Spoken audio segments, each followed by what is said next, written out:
خان صاحب M Q M کے خلاف معافی چاہتا ہوں، اپنا ذکر زیادہ نہیں کرنا چاہیے، ایم کیو ایم کے خلاف مقدمہ دائر کرنے کے لیے لندن جا رہے تھے اور مجھ سے کہا کہ لندن کی عدالتیں بڑی اچھی ہیں۔ میں نے کہا بڑی اچھی ہیں،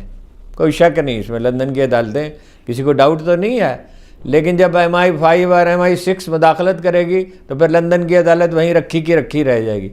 کہنے لگے جیسے ان کی عادت ہے، اور تمہیں نہیں پتہ ہے، لیکن آپ دیکھ لیں گے اس کا کوئی نتیجہ نکلا۔ اس کے گھر سے پیسے نکلے الطاف حسین کے، یہ اسٹیبلش ہوا کہ راہ کے ساتھ اس کے رابطے تھے، یہ اس نے خود مانا کہ وہ راہ سے پیسے لیتا تھا۔ امریکہ کی پالیسی بدل گئی، امریکی ترجمان بھی وائٹ ہاؤس کا ترجمان بھی یہی کہہ رہا ہے کہ اسی لہجے کی بات کی، اب جو وہ جملہ چونکہ مجھے یاد نہیں تو میں کوٹ نہیں کرتا، امریکہ سے ڈیل ہو گئی ان کی، اور ان کے ہیڈ آفس نے کیا کہا کہ نئی حکومت اگر ہم سے کہے تو ہم اس سے تعاون کرنے کے لیے تیار ہیں۔